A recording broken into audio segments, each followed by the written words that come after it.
Imana irambwira ngo hari igihombo kigiye kugera ku bantu benshi, kandi iki gihombo kigiye guterwa nuko abantu bagize ute, basuzuguye Imana. Niho Imana yampereye iri jambo rivuga ngo nzahana ab'isi mbahora ibyo bakoze. Ibyo wakoze uri nyakubahwa rwose, abantu benshi barakoma yombi, ariko ndagira ngo nkubwire ngo Imana yambwiye ngo ije kugabanya ubwo bwibone bwawe, kuko aho wavuganiye n'Imana. Kimwe mu bintu uramuhanuzi Theogene Imana yambwiye kigiye gutuma yongera gufungwa atarafungwa, yarambwiye ngo hari amagambo yabwiriye Imana muri gereza ubwo yari afunzwe bwa mbere. Abwira Imana avuga ngo Mana, nimbona nkuye aha hantu habi, nimbona ngeze mu buzima busanzwe nzakora gutyo. Ariko ngo amaze kuva muri gereza bwa mbere ahita agira ute, yirengagiza ibyo yavuganye n'Imana. Kimwe mu bintu bizanye Imana aho nagiye kubona mbona inzu zitandukanye z'ubucuruzi, mbona n'ubundi zimwe ziri gufatwa n'inkongi y'umuriro. Ngiye kubona mbona amaduka akomeye. Uwiteka abwira Mose ati uncumuyeho wese niwe nzahanagura mukure mu gitabo cyanjye. Imana idufashe. Iri jambo naje kurihabwa aho naje kujya mwiyerekwa. Imana nisoza amasezerano yawe uzagira agaciro utarufite, uzagira ijambo utarufite, uzagira igikundiro utarufite, kuko iby'Imana yakuvuzo bizaba byasohoye. Ndagira nkubwire ngo Dawidi yirirwaga agenda mu mashyamba azerera iyo mu buvumo ahunga intambara za Sawuli, ariko amasezerano amaze gusohora Imana irambwira ngo genda ubwire abitwa ko ari abakozi b'Imana, ubabwire ngo nubwo abenshi bitwa abahanuzi, abenshi bitwa ba bishopu, abenshi bitwa ba mushumba, abenshi bitwa ko bahagarariye amadini n'amatorero, hari abari gukorera inyuma ya zeru, bari gukora ariko batazahembwa. Iri jambo riteye agahinda. Ubusambanyi winjiyemo kandi warasengaga nibwo bugiye gutuma Imana iguteza igihombo mu byo ukora, kandi warubahaga Imana. None uyu munsi horo bajya kubona bakabona haje ibibabuza amahoro. Buriya njya nkunda kubwira abantu, mu minsi yashije wasangaga abantu turi gusinimba mu nsengero, iraje bigenze neza, ariko aheshi insengero zarafunzwe, n'abakiri gusirimba burya nabo bakwiriye kuvuga bati ntacyo turusha bariya. Nabo bakamenya yuko ibyageze hariya nabo byabageraho. Ikintu cya gatatu, umuntu wavuzweho n'Imana ahura n'ibimugerageza. Bivuze ngo ugomba kwihanganira ibikugerageza, kuko ibyo byose ni ibiri kuza bigusunika kugira ngo ucike intege. Ni ibitero bya Satani bishaka kugusunikira inyuma kugira ngo nubundi uve mu masezerano y'Imana. Iby'Imana yavuganye nawe birangiriye aho ngaho, kuko amasezerano y'Imana yasohoye ije gukora umukwabo ukomeye. Imana yasanze irambwira ngo nubundi umukwabo uracyakomeje. Hari ibyo abantu bagiye bumva mu minsi yashishe, buriya nubwo abahanuzi babivangavanze, abavugabutumwa bakabivangavanga, abapasiteri n'abashumba bakavangavanga, ariko abantu b'Imana kandi umucyo n'umwana w'intama umusumba nzawinjiramo. Nkunda kumva amakuru y'umurwa uri kura hatage ibyago, kandi umucyo n'umwana w'Imana yo umusumba nzawinjiramo. Reka ngusuze kandi nkwifurize amahoro y'Imana, nkwifurize umugisha w'Imana udahwema gukurikira ibiganiro byacu. Reka mvuge ngo ineza y'Imana iba nayo, kandi umugisha w'Imana ukomo ndetse n'abanyu bose hafi na kure mu bice bitandukanye mugiye muherereyemo, amajyaruguru, amajyepfo, iburasirazuba n'uburengero bwaryo.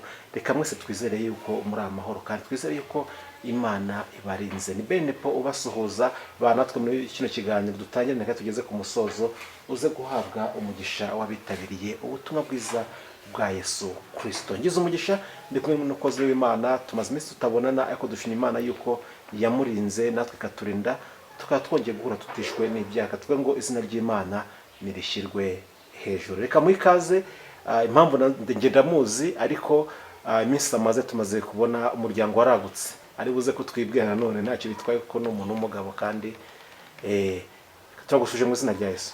Yego murakoze cyane natwe turabikirije mu izina rya Yesu. Tumeze neza cyane. Turashimira Imana. Amen. Yego. Twishimiye kubana nawe kuri uyu munsi mu gihe kinini cyari cishize. Nanjye ndanezerewe cyane. Hari hashize igihe kitari gito ariko Imana ishimwe kwibikoze tukongera tukabonana. Birashoboka yuko rero nkuko mubivuze hari abazabona bagiye kumbona bwa mbere ko bucya nuko bwije bamugani umuryango ugenda waguka nabyo twifuza kandi ni nabyo byiza. Ubwo rero abagiye kumbona bwa mbere batanzi amazina yanjye nitwa Munyarubuga Vedaste nkaba ndi umugabo wubatse ufite umudamu n'abana. Reka dusenga Imana dukomereza ko. Yego. Mwami Imana turagushimye mu izina rya Yesu. Amen. Habwa icyubahiro kubwo kugira neza kwawe wewe waturinze. Mana tukaba tugihumeka uyu mwuka w'abazima. Mana data hari benshi batagize amahirwe nk'ayo waduhaye ariko twebwe wahaye ayo mahirwe tuzagukorera tuzakunambaho tuzaguhamya kandi ntabwo tuzaceceka kuvuga ineza yawe.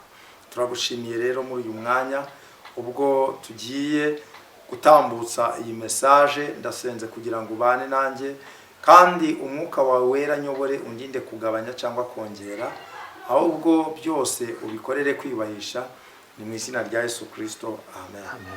Twihuse turasoma ijambo ry'Imana dusanga mu gitabo cyo Kuva.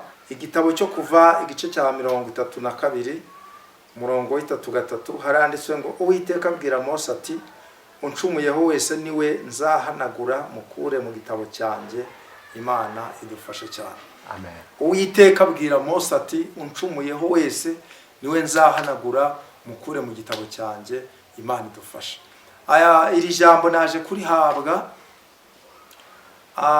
aho naje kujya mwiyerekwa ngiye kubona mbona abantu barahabwa akazi.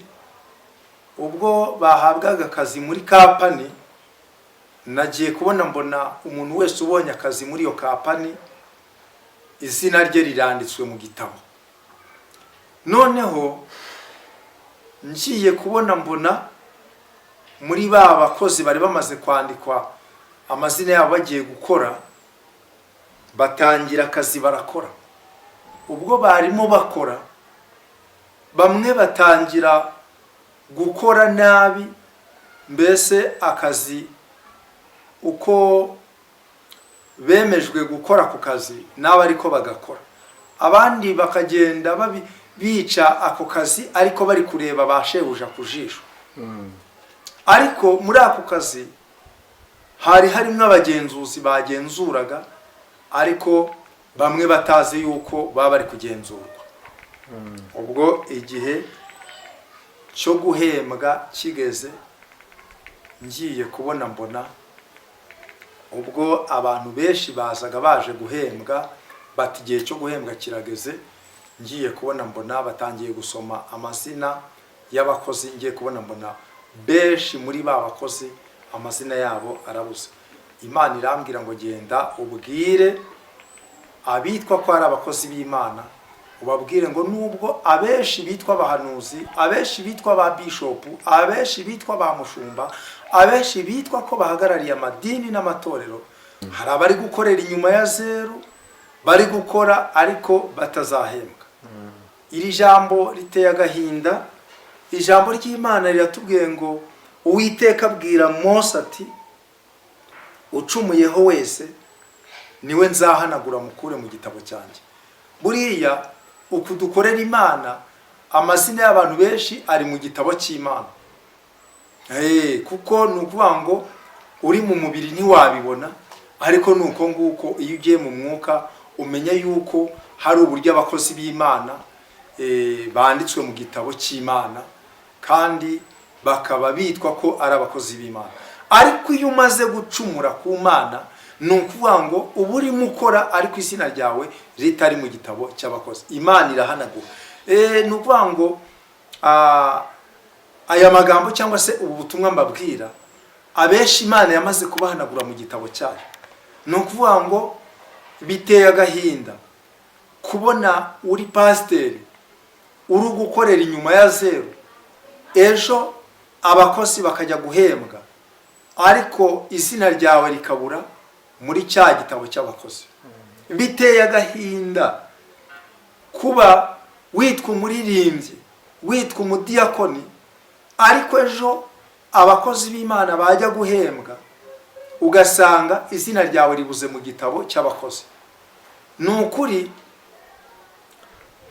icyo ndimo mbabwira muri uyu mwanya nshingiye ku butumwa nahawe, ni uko ndimo mbwira abantu ngo bisubireho bahindura uburyo, kuko nihatabaho guhindura uburyo ibintu abantu barimo bagiye kuruhira ubusa, kuko Imana yamishuriye ko abantu benshi bari gukorera inyuma ya zeru. Ikintu cyambabaje ni uko nabonye harimo n'abantu bakomeye cyane. Biteye agahinda nimvuga abantu bakomeye. Hari abantu baba bakomeye cyane bayoboye amatorero. Urugero, ukajya ukabona wenda nk'uyu Apotre Gitwaza ayoboye itorero, kandi ubwo urukumva ayoboye abantu benshi, ariko wajya kureba, wajya mu mwuka ugasanga wenda izina rye ntiriri mu gitabo cy'abakozi b'Imana. Uyu pasiteri umushumba Ndayizeye Isayi ayoboye ADPR, wenda wajya kureba mu gitabo cy'abakozi ugiye mu mwuka ugasanga izina rye ntiriri mu gitabo cy'abakozi. Aba ba Minyone bose n'abandi bose ba Juliyene bagiye bafite amatorero, n'abandi bashumba bari mu nzego zikomeye, ugasanga amazina yabo ntiyanditswe mu gitabo cy'abakozi b'Imana.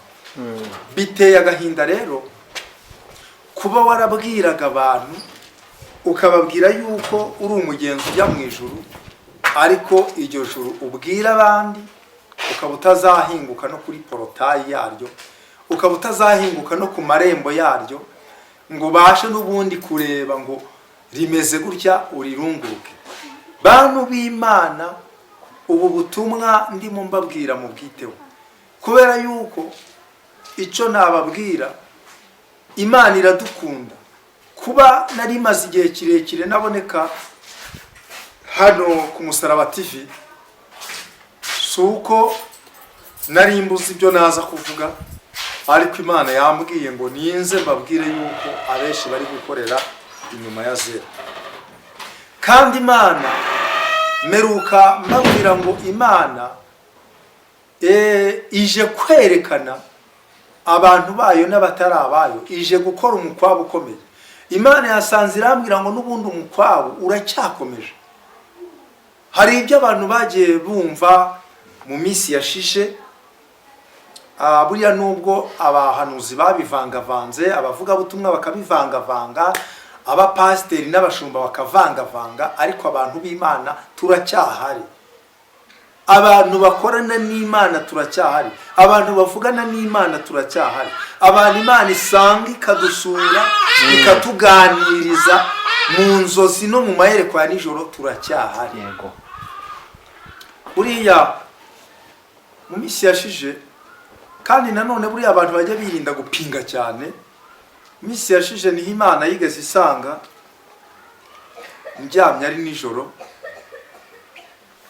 ngiye kumva numva umuntu arampamagaye arambwira ati none umuhanuzi witwa Nibishaka Theogene uramuzi? Ndavuga ni ndamuzi.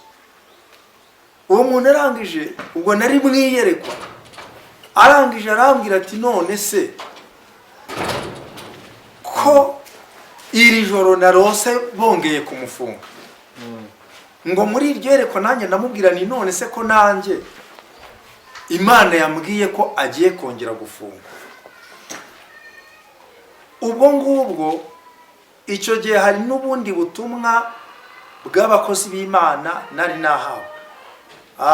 Ndabyibuka harimo Pastor Mutesi muri ubwo butumwa harimo n'uriya mudamu mama Sharirene, harimo n'uriya mugabo witwa Korode, uriya tuzi muri social media cyane. Ubwo rero ubutumwa narabuhawe ndabutambutsa, ariko ntabwo byaje kunezeza abantu bamwe.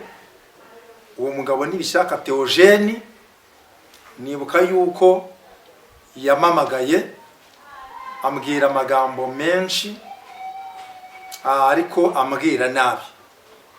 Ariko mu by'ukuri abantu tujya tugerageza kumvira umwuka wera.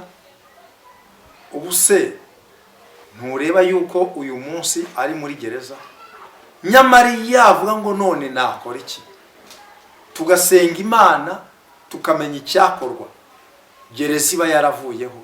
Ariko kubera ko abantu bigize abantu bo mu rwego rwo hejuru, umuntu akumva yuko hari icyo ari cyo, ugasanga n'ubundi nuko nguko ibibazo bisohoreye abantu, kandi kubwo kutumvira umwuka wera.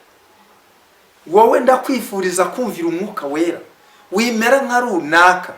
Ijambo ry'Imana ravuga ngo ni iki gituma mushaka kugumya gukubitwa, musira gukabya ingeso zanyu? Ni ukuvuga ngo rero jya wumvira umwuka wera, nta soni uzagira nubona Yesu. Abantu benshi cyane rwose muneze amatwi, ari abari mu Rwanda, ari abari no mu bindi bihugu, mwese nta kindi Imana ibashakaho, irabashaka gukizwa, irabashakaho kuyikorera ariko mukijijwe. Ikindi Imana yambwiye, hari abantu benshi bafite amasezerano y'Imana ariko barimo bagenda bacika intege, bavuga bati twebwe turarambiwe, igihe twasengeye kibaye kirekire. Imana yambwiye ngo mbabwire ngo ni Imana ikorera ku isaha yayo. Isaha y'Imana itaragera nta kintu Imana yagukorera. Niba Imana yaravuze ngo uzarya uyu munsi, imibereho yawe yo kubona icyo kurya ikabikugoye, ihangane ukomeze utegereze Imana. Njya nkunda kubwira abantu ngo hari ibintu bitanu bisabwa umuntu witwa ko yavuganye n'Imana, umuntu witwa ko afite amasezerano y'Imana. Ikintu cya mbere, Imana ikunze kuvugana natwe turimo dusenga. Niba Imana yaravuganye nawe urimo gusenga, uramenya uzirinde kuva n'ubundi mu masengesho ngo ubireke, ngo nurangiza wishara uvuga ngo Imana yavuganye nanjye. Oya, icya mbere ugomba gukomeza ugasenga. Icya kabiri kireba umuntu witwa yuko yavuganye n'Imana, ugomba kuba ufite kwizera. Ijambo ry'Imana riratubwira ngo kwizera ni ukumenya rwose ibyiringirwa udashidikanya ko bitazaba. Ngo kandi niko kuduhamiriza ibyo tutareba ko ari by'ukuri. Ngo icyatumye abatubanjirije cyangwa se abakera bahamywa neza, Imana ikabahamya nk'abakozi bayo, ngo nuko bari bafite ukwizera. Imana iguhe kwizera. Imana yavuganye nawe, ariko ibyo yavuganye nawe ntabwo nta kwizera kwabyo ufite. Kandi ijambo ry'Imana yavuga ngo udafite kwizera ntashobora kunezeza Imana. Ikintu cya gatatu, umuntu wavuzweho n'Imana ahura n'ibimugerageza.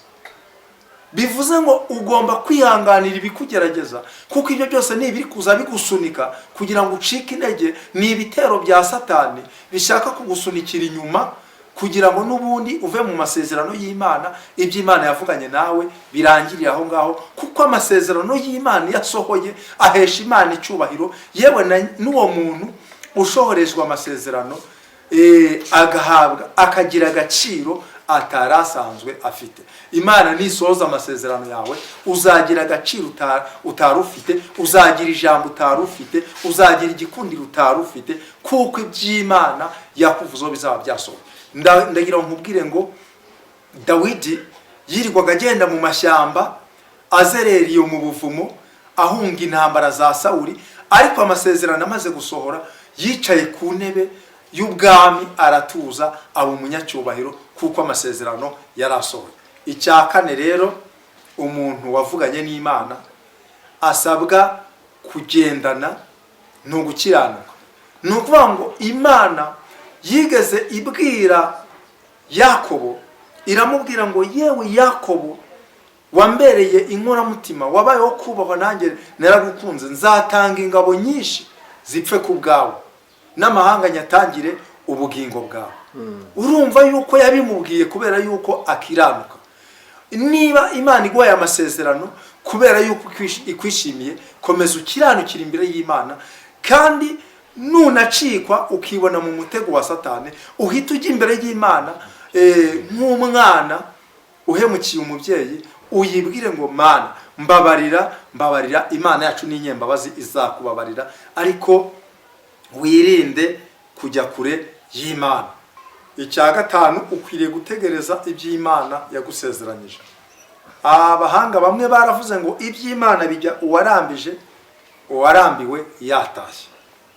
Imana rero igushoboze gutegereza ibyo yakubwiye, kandi nawe ubigiremo uruhare, usenga Imana iguha imbaraga. Wari ucitse intege, wari unaniwe, ariko ndagira nkubwire ngo ukimara kumva iyi message, Imana yongere igukomeze, wongere usubire mu murongo. Umwuka w'Imana nukuri yongera kugarukeho. Kandi ikindi, umuntu wavuganye n'Imana, umuntu uri mu murongo muzima, njya nkunda kuyivuga, Imana imuba bugufi. Ijambo ry'Imana riratubwira ngo uko imisozi igose Yerusalemu, niko Uwiteka agose abantu be, uhereye none ukageza iteka ryose.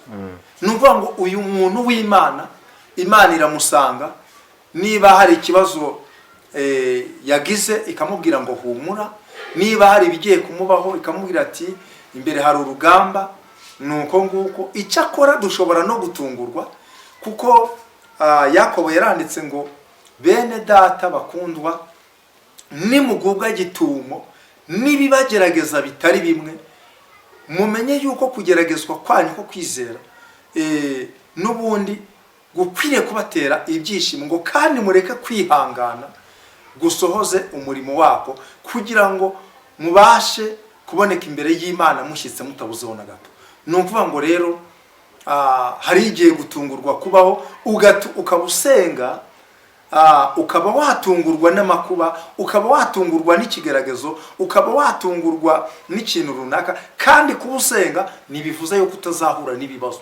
Intambara zizakugeraho, ibigeragezo bizakuzaho, amakuba azakugeraho, yewe abantu bazakwanga, abantu bazagufata nk'umuyobe, abantu bazagufata nk'injiji, abantu bagufata nk'utagira ubwenge, ariko ibyo byose urasabwa kubyihanganira, kuko urugendo turimo, nubwo abantu benshi bazi yuko ari urugendo rw'amahoro, ari urugendo rwa kaburimbo, na kaburimbo bujya hari aho ugera ugasanga harimo amakorosi.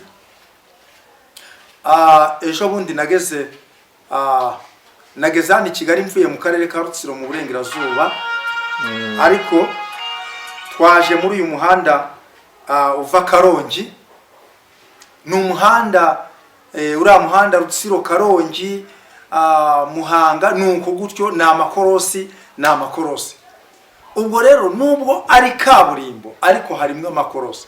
Kandi hari mwene data twari twicaranye, arambwira ati rero njyewe unusigaye mfata urugendo nasenze. Tukajya tugera ahantu akambwira ati dore hano ejo bundi nahageze, imodoka yakoreye impanuka, hari aho twageze ruguru y'Ikarongi dusanga, arambwira ati dore hano kwa stage zo mu bwoko bwa Kifu Berite, ejo bundi nari ngiye kujya muri iyo modoka imwe, sinzi uko byagenze, habura gato, ati ngeze imbere sanga n'ubundi zikoreye impanuka, ngaha ziragonganya ari ebyiri.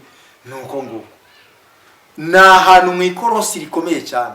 Ndi kukubwira ngo na kaburimbo ibamwe amakorosi, ariko ikintu nshimira Imana nuko no muri aya makorosi ntabwo Imana igitureka. No muri aya makorosi Imana ibiri kumwe natwe, mu bigeragezo tunyuramo Imana ibiri kumwe natwe, iraduhumuriza, iradukomeza, nuko iduha imbaraga, twajya kubona tukabona ikigeragezo tukivuyemo. Imana rero ibafashe. Reka dusome iri jambo ry'Imana dusanga hano mu gitabo cy'umuhanuzi Yesaya.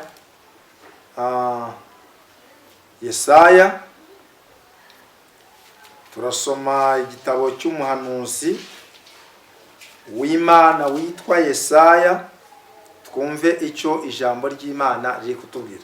Yesaya 12 umurongo waho 13 umurongo wa 11 haranditswe ngo nzahana ab'isi mbahora ibyo bakoze bibi, n'abanyabyaha nzabahana mbahora gukiranirwa kwabo, nzamaraho ubwibone bw'abibone n'agasuzuguro k'abanyagitinyiro nzagacisha bugufi. Imana itubabarire, Imana twese. Imana yampaye ubutumwa aho nagiye kubona mbona inzu zitandukanye z'ubucuruzi, mbona n'ubundi zimwe ziri gufatwa n'inkongi y'umuriro. Ngiye kubona mbona amaduka akomeye, amazu menshi yakoresherezwagamo amabizinesi n'ubundi akomeye. Ngiye kubona mbona amazu menshi arahiye.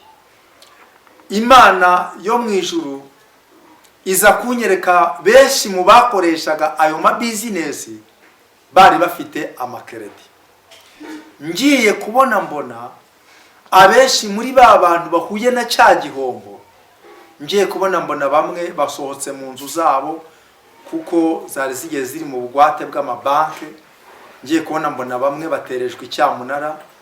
Imana irambwira ngo mbwire abantu bumvira itangazo. Imana irambwira ngo hari igihombo kigiye kugera ku bantu benshi, kandi iki gihombo kigiye guterwa nuko abantu bagize ute, basuzuguye Imana. Niho Imana yampereye iri jambo rivuga ngo nzahana ab'isi mbahora ibyo bakoze. Ibyo wakoze nibyo bigiye gutuma Imana iguteza igihombo muri bizinesi ukora. Ubusambanyi winjiyemo kandi warasengaga nibwo bugiye gutuma Imana iguteza igihombo mu byo ukora, kandi warubahaga Imana. None uyu munsi ni wowe uri gukora ubujura muri bizinesi yawe, ariko Imana yambwiye ngo nkubwire ngo iguteje igihombo. Nubwo uri kureba ukabona nta hantu byanyura, uri kureba ukabona nta nzira byacamo, ariko byange bikunde. Meruka mbabwira ubutumwa, sinzi niba abantu bajya babikurikira, mbabwira nti nyamara Imana igiye kwanika abantu benshi bitwa abakozi b'Imana. Niho abantu bamwe bajya bavuga batarika ibi bintu ntibishoboka, ariko uyu munsi abari bahagarariye amatorero, abari bafite isengero bayoboye, abenshi isengero zarafunzwe, ndetse abenshi amatorero yabo yarafunzwe. Kandi amakuru ufite namwe mu matorero atarafungwa, umukwabu uracyakomeje. Abantu babyitege, turabivuga bamwe bakadutera amabuye ariko bakabona byabagazeho. Niho rero Imana yambwiye ngo genda ubwire abantu, ubabwire ngo kubera ubwibone bw'abantu, ubabwire yuko nje gucogoza ubwibone bwa bamwe kubera kunsuzugura. Imana irambwira ngo hari abantu nagiye ngirira neza, nkabakuriro de bari hantu habi, kandi bari kuvuga ngo Mana tuzagukorera, nuhindura amateka y'ubuzima n'ubundi ntabwo tuzaguhemukira. Ariko none bafashe intera ya mbere, nibo bantu bahemukiye Imana. Imana yamaye iri jambo riri kuvuga ngo nzahana ab'isi mbahora ibyo bakoze. Ab'isi, erega iri jambo nagira ngo uryumve neza. Nituvuga ab'isi ntabwo ari abatuye isi.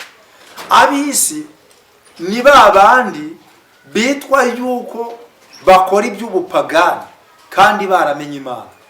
Ab'isi hari ab'ijuru ariko hari n'ab'isi. Niba uzi yuko uri umuntu w'isi, ukaba uzi yuko uri umuntu w'isi, ndagira ngo manurire ubuzima bwawe ugushije ishyano. Ikintu cyambabaje nuko nagiye kubona mbona bamwe bari gutungurwa n'impfu zibatunguye. Turi mu isi twese tuzapfa, ariko biteye agahinda kuba waramenye Imana, ukazaboroga hamwe n'abapagani batamenye Imana, ukazaboroga hamwe na ba bandi banze kumva ubutumwa bwiza ngo bahinduke ukazaborogera hamwe na Satani, ukazaborogera hamwe n'abadayimoni, babandi wirirwaga uri gutuka, biteye agahinda. Niyo mpamvu Imana yambwiye ngo mbabwire yuko uburakari bw'Imana butatuvuyeho, ahubwo uburakari bw'Imana buracyari ku batuye isi, buracyari ku bantu b'isi, kuko banze kumvira Imana. Niyo mpamvu amahoro hamwe na hamwe Imana yambwiye ngo niyo mpamvu abantu bazajya bitega amahoro, bajya kubona bakabona haje ibibabuza amahoro. Buriya njya nkunda kubwira abantu, mu minsi yashije wasangaga abantu turi gusinimba mu nsengero, iraje ibigenze neza, ariko aheshi insengero zarafunzwe, n'abakiri gusirimba burya nabo bakwiriye kuvuga bati ntacyo turusha bariya, nabo bakamenya yuko ibyageze hariya nabo byabageraho, ahubwo tugaca bugufi tugasengera umurimo w'Imana, Imana ikagira icyo yakora, kuko muri iyi minsi ntabwo byoroshye. Satani afite umugambi mubi ku itorero ry'Imana. Hari aho nasomye ijambo ry'Imana mu gitabo cya Daniyeli, soma ijambo rikuvuga ngo aho Daniyeli yaje kubona ihembe rirwanya abera, ngo agiye kubona rya hembe ryenda kubanesha. Ni ukuvuga ngo Satani afite umugambi wo kurwanya abantu b'Imana, babandi barimo neza, abatabirimo bo rwose ntacyo batwaye Satani. Ni nayo mpamvu uzakubona ukabona umuntu araza imbere ya kamera agahanura ari kubeshyera Imana, ariko yamara kuva imbere ya kamera akajya gusambana, yamara kuva imbere ya kamera akajya kwiba, yamara kuva imbere ya kamera ugasanga niwe uri kuyogoza, waciye ibintu hirya no hino. Ariko na n'uyu munsi ndakubwira ngo Imana yambwiye ngo umukwabu waratangiye, na n'uyu munsi uracyakomeje. Niba ushaka guhinduka, Imana itaragabanya ubwo bwibone bwawe, nk'uko ijambo ritubwiye ngo n'abanyabyaha nzabahana mbahora gukiranirwa kwabo, ndetse ngo n'agasuzuguro k'abanyagitinyiro nzagacisha bugufi. Uri nyakubahwa rwose, abantu benshi barakoma yombi, ariko ndagira ngo nkubwire ngo Imana yambwiye ngo ije kugabanya ubwo bwibone bwawe, kuko aho wavuganiye n'Imana ni ukuri, ntabwo ibyo wavuganye nayo ari byo uri kugenderamo. Kimwe mu bintu uriya muhanuzi Theogene Imana yambwiye kigiye gutuma yongera gufungwa atarafungwa, yarambwiye ngo hari amagambo yabwiriye Imana muri gereza ubwo yari afunzwe bwa mbere. Abwira Imana avuga ngo Mana, nimbona unkuye aha hantu habi, nimbona ngeze mu buzima busanzwe, nzakora gutyo. Ariko ngo amaze kuva muri gereza bwa mbere ahita agira ute, yirengagiza ibyo yavuganye n'Imana. Kimwe mu bintu bizanye Imana ni amasezerano abantu bagiye bagirana n'Imana, ariko banze kuyagenderamo. Abagabo rero nta kindi bapfa, icyo bapfa ni amasezerano. Aho mwasezeraniye niho mugiye guhurira, kandi Imana nikubaza ikibazo kimwe uzakorwa n'isoni. Nyemerera rero tugiye gusenga Imana, ariko Imana igufashe uhinduke mushya, uhinduke icyaremwe gishya, uve mu byo urimo byose. Yewe mwene data, ni ukuri ndakwinginze, kiza ubugingo bwawe. Iki ni igihe cyo kwiyarura, kuko niba utiyaruye urapfuye karabaye, ubugingo bwawe bugiye ikuzimu, aho uzajya wirirwa urukurira ukaboroga kandi ntawe kuguhoza, ariko abana b'Imana bari mu munezero. Reka dusenga Imana. Mana, turagushimye mu izina rya Yesu Kristo, tugushimiye kugira neza kwawe, tugushimiye ko utubereye umubyeyi. Uyu mwanya umpaye gutambutsa iyi message nk'uko wari wayimpaye, ndagushimira yuko ari wowe umbashishije kuyitambutsa neza. Ngaho rero Mwami Imana, nyemerera ubwo iyi message nyitambukije uyigeze ku bantu bawe, kuko abo wanumyeho urabazi, ariko njyewe ntabwo mbazi, bari hirya no hino, kuko itorero ryawe ni rigari, abantu waremye ni benshi kandi bari mu bihugu bitandukanye. Umwuka wera ageze ubu butumwa kuri bene bwo, kandi umwuka wera ni wo wemeza abantu. Tugira ubwoba cyane iyo tutakimwumva, twibaza icyo twakora. Reka umwuka wera aba ari ugeze ubutumwa kuri bene bwo, kandi tuzashima izina ryawe tubonye benshi bihana, tubonye benshi baduhamagara batura, tubonye benshi batubwira ngo twari twarasubiye inyuma ariko tugarukiye Imana. Ngaho rero nyakubahwa Imana, ni ukuri ubuntu bwawe buganze kubo waremye bose, kandi imbabazi zawe zigere ku bantu bawe, ni mu izina rya Yesu Kristo, amen. Yego, urakoze cyane Vedaste, Imana igumugisha ku butumwa bwiza utambukije. Kamwe ngo Yesu agumugisha Vedaste, wakoze. Yego, murakoze cyane. Nshuti muvandimwe, twabanye muri kino kiganiro, twatanganye twatugeze ku musozo, nawe tugusabiye umugisha kandi uri w'agaciro imbere yacu n'imbere y'Imana. Reka mubwire ngo mukomeze mukurikirane bino biganiro umunsi ku munsi, kandi nubona ikiganiro cyishimiye ntugihererane, ahubwo ubisangize abandi. Reka tuzasubira ubutaha, ibiganiro byacu nakagaruka. Ciao ciao.